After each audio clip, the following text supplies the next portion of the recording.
between John Fogerty and then John Miller.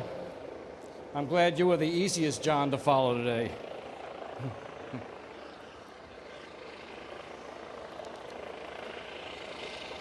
I've covered baseball. I've covered just about every one of these Hall of Fame inductions since 1979 for the Daily News. And I have to say, it does feel a little strange being up here today on this side of the podium instead of out there with all my friends and fellow scribes. Strange, but pretty cool, too. Congratulations to Andre Dawson, to Whitey Herzog, to Doug Harvey for their election to the Hall of Fame, and to my friend John Miller for his election to the Broadcasters Wing as this year's recipient of the Ford C. Frick Award. I want to first thank the Baseball Writers Association of America for voting me this award. There is no greater honor in life than one that is voted to you by your peers. And it has been a privilege sharing the press boxes for over 40 years now with so many of the finest newspaper reporters in the country.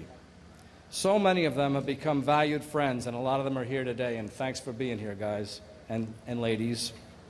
And one of them, Moss Klein, has been like a brother to me. He co-authored my first book, and he edited all the others. He can't be here today, but he's in my thoughts.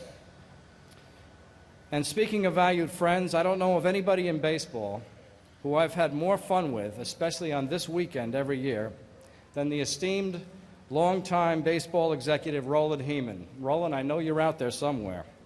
I love you, pal.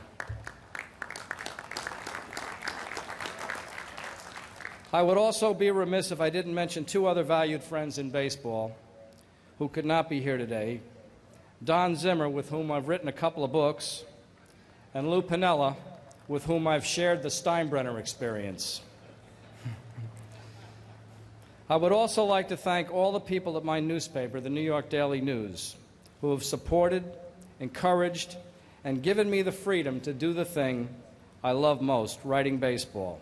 Our publisher, Mort Zuckerman, our editor-in-chief, Martin Dunn, our CEO, Mark Kramer, my sports editor, Terry Thompson, and former sports editors Buddy Martin, who hired me in 1978, and Leon Carter.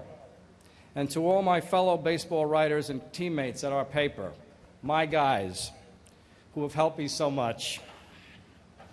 I also need to take this opportunity to say a special thanks to the late Frank McGuire, the Hall of Fame basketball coach at the University of South Carolina, who was very instrumental in getting me my first job in this business.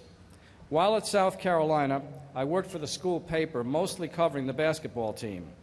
And in the summer of 1969, McGuire called a man named Jack Griffin, who was the sports editor at United Press International in New York. And he told him that he needed to hire me. Griffin did, without even asking for a resume or clips. So I sure thank you, Frank. And most importantly, I would like to recognize some of the people who are here today, seated right over there, who have been the most integral and supportive part of my life, my family. My sister Jenny, my niece and goddaughter Betsy Bianchi and her family, my special pride, Stephen and Thomas, my sons, Stephen's wife, Lisa, and of course, my wife, Lillian, the beautiful Lillian. I love you all. I've been told I have only 7 minutes up here, and I've been forewarned by Bench and Seaver that if I exceed that even slightly, they're walking out.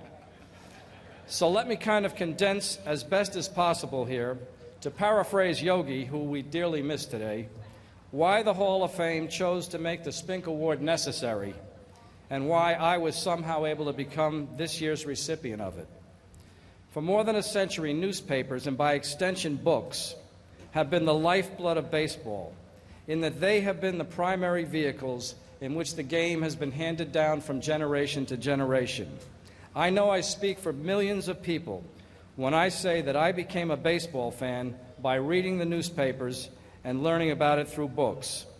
Because, and with all due respect to the great broadcasters who became so much a part of the fabric of this game, the printed word is forever.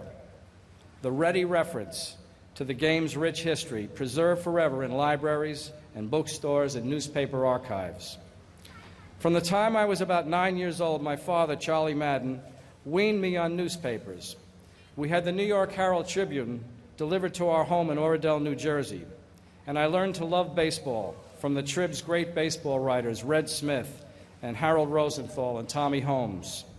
Back then, New York had 7 major daily newspapers, and in the afternoons, I would go downtown and buy the PM papers so I could read the Journal American and the great Jimmy Cannon, and the World Telegram for the great wonderful Willard Mullen cartoons.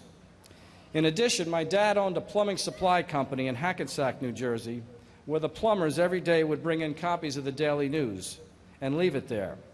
Unfortunately, my father regarded the Daily News as a scandal rag, and he would not allow it in our house. But he did have to admit that Dick Young, who covered the Brooklyn Dodgers and later the Mets for the News, was probably the greatest baseball reporter of them all.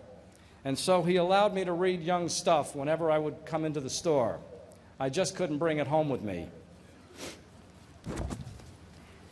Who knew that someday I'd actually be working for the Daily News and I would have Dick Young as my mentor. I'm sorry, Dad, but the Herald Tribune was out of business when I got out of college, and so the News was it. When I reached my teens, I had begun to supplement my appetite for baseball by subscribing to the Sporting News, which for a baseball fan back then was like a weekly Christmas or birthday present. 50 to 60 pages of nothing but baseball, byline reports on all the teams, box scores including the ones from AAA, extensive minor league coverage and featured columns. It was through the Sporting News that I became introduced to all the great columnists in the country. Shirley Povich and Bob Addy in Washington, Jim Murray and Mel Durslag in Los Angeles, Furman Bisher in Atlanta, Bob Bragg and Lowell Reidenbaugh in St. Louis, and Joe Falls in Detroit, among others. They called the Sporting News the Bible of baseball, which brings to mind a quick story here of when I was covering one of the many baseball labor negotiations back in the late 70s. And I was sitting in the floor of the lobby of some hotel, and I'm reading the Sporting News when Mose Siegel, the wonderful and witty columnist for the Washington Times, ambled by and uttered in his famous Southern drawl, "Ah, the Sporting News, the Bible of baseball. I often wondered, what does that make the Bible? The Sporting News of religion?" At any rate, everybody in baseball read the Sporting News, whose editor and publisher, J.G. Taylor Spink, is the namesake and the first winner of this award. I never met or knew Spink. He died in 1962, but he was and is a legend in both baseball and the sports writing profession. As the driving force of the Bible of baseball, Spink's editorials were essentially the gospel of baseball, and they made him the most powerful man in the game. Imagine that, Mr. Seelig, a newspaper man more powerful than even the commissioner.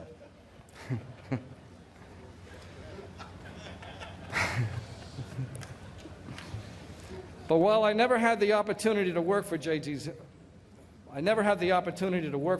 Taylor Spink, I did have the good fortune to come under the tutelage of some of the legends of the sports writing business, 2 of them in particular, who are the previous winners of this award. At United Press International, my boss, Milton Richmond, was probably the most respected writer in all of baseball. Milton knew everyone in the game, and he made sure to introduce me to all of them. When I joined the Daily News as a rookie baseball writer in 1978, I already had countless baseball sources, all thanks to Milton. It was also at UPI that I learned how to write a story under the gun, as they say, from a baseball scribe named Fred Down. Thanks to Fred, I've never missed a deadline.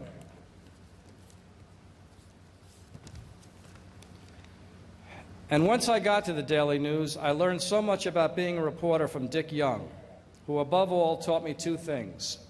Talk to your readers like you're having a conversation with them. Don't talk down to them, and don't try to be a Hemingway. You're a reporter, not an essayist. Actually, Young used a very descriptive adjective before Hemingway an essayist, which I cannot use here. And lastly, above all, Young told me, always take care of your beat man. I hope I have lived up to Frank McGuire's faith in me, as well as Young's credos, just as I hope I've been able to earn the same respect that Milton Richmond had as for being a fair and honest reporter. I know this: nobody could have ever had two finer mentors, and nobody could have ever had a more rewarding and satisfying life than I have had, covering the game I love and being part of this very special baseball fraternity that is gathered here today. This one's for you, Dad.